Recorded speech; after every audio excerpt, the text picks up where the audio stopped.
मती रची सुसमाचार अध्याय 9। लकवे के रोगी को चंगा करना।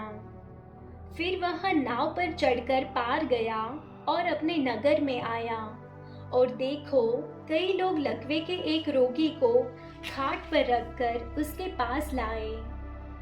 यीशु ने उनका विश्वास देखकर उस लकवे के रोगी से कहा, हे पुत्र, ढाढ़स बांध, तेरे पाप क्षमा हुए। इस पर कई शास्त्रियों ने सोचा, यह तो परमेश्वर की निंदा करता है। यीशु ने उनके मन की बातें जानकर कहा, तुम लोग अपने अपने मन में बुरा विचार क्यों कर रहे हो?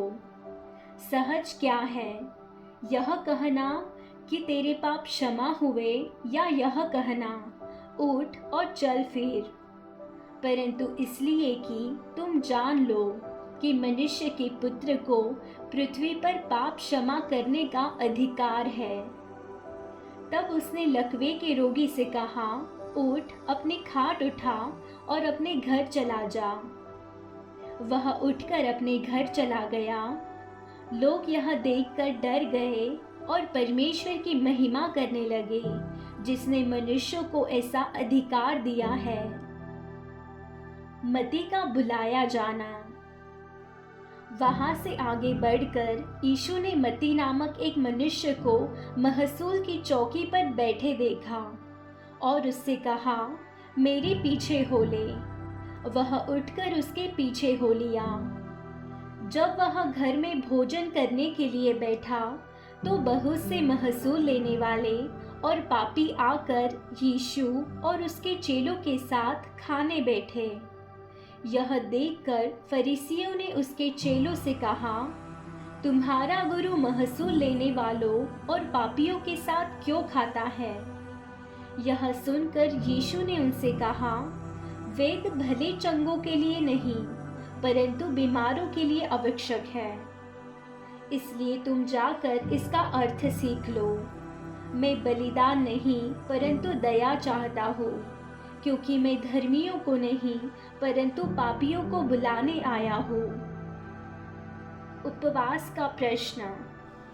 तब यूहन्ना के चेलों ने उसके पास आकर कहा, क्या कारण है कि हम और फरीसी इतना उपवास करते हैं, पर तेरे चेले उपवास नहीं करते?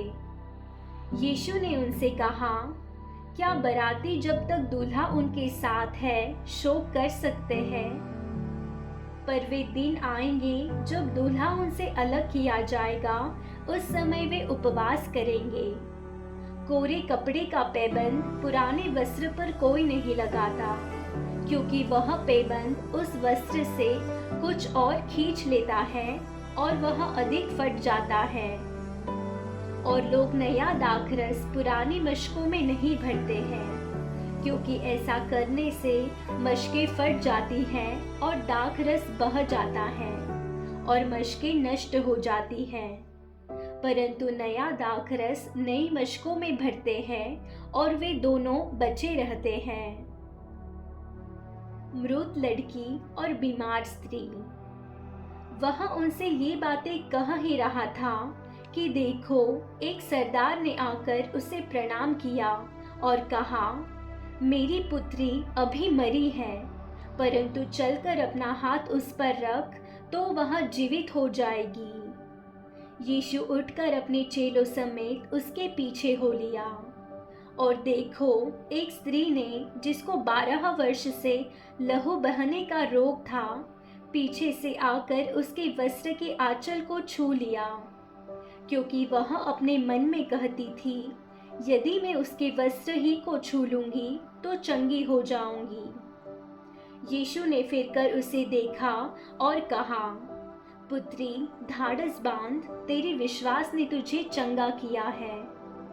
अतः वह स्त्री उसी घड़ी चंगी हो गई।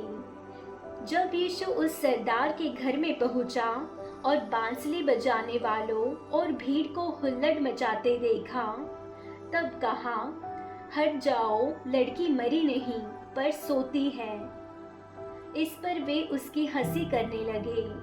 परंतु जब भीड़ निकाल दी गई, तो उसने भीतर जाकर लड़की का हाथ पकड़ा और वह जी उठी, और इस बात की चर्चा उस सारे देश में फैल गई।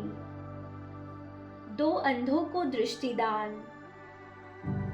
जब यीशु वहां से आगे बढ़ा तो दो अंधे उसके पीछे यह पुकारते हुए चले, हे दाऊद की संतान, हम पर दया कर। जब वह घर में पहुंचा तो वे अंधे उसके पास आए और यीशु ने उनसे कहा, क्या तुम्हें विश्वास है कि मैं यह कर सकता हूँ? उन्होंने उससे कहा, हाँ प्रभु। तब उसने उनकी आंखें छू कर कहा, तुम्हारी विश्वास के अनुसार तुम्हारे लिए हो। और उनकी आंखें खुल गई। यीशु ने उन्हें चिताकर कहा, सावधान, कोई इस बात को न जाने। पर उन्होंने निकलकर सारे देश में उसका यश फैला दिया। एक गूंगे को चंगा करना। जब वे बाहर जा रहे थे तो देखो, लोग एक गूंगे को जिसमें दुष्टात्मा थी उसके पास लाए, और जब दुष्टात्मा निकाल दी गई तो गूंगा बोलने लगा। इस पर भीड़ ने अचंबा करके कहा, इस्राएल में ऐसा कभी नहीं देखा गया। परंतु फरीसियों ने कहा, यह तो दुष्टात्माओं के सरदार की सहायता से दुष्टात्माओं को निकालता है। मजदूर थोड़े हैं। यीशु सब नगरों और गांवों में फिरता रहा और उनके आराधनालयों में उपदेश करता और राज्य का सुसमाचार प्रचार करता और हर प्रकार की बीमारी और दुर्बलता को दूर करता रहा। जब उसने भीड़ को देखा तो उसको लोगों पर तरस आया, क्योंकि वे उन भेड़ों के समान जिनका कोई रखवाला न हो, व्याकुल और भटके हुए से थे। तब उसने अपने चेलों से कहा, पके खेत तो बहुत है पर मजदूर थोड़े हैं। इसलिए खेत के स्वामी से विनती करो कि वह अपने खेत काटने के लिए मजदूर भेज दे। आमीन।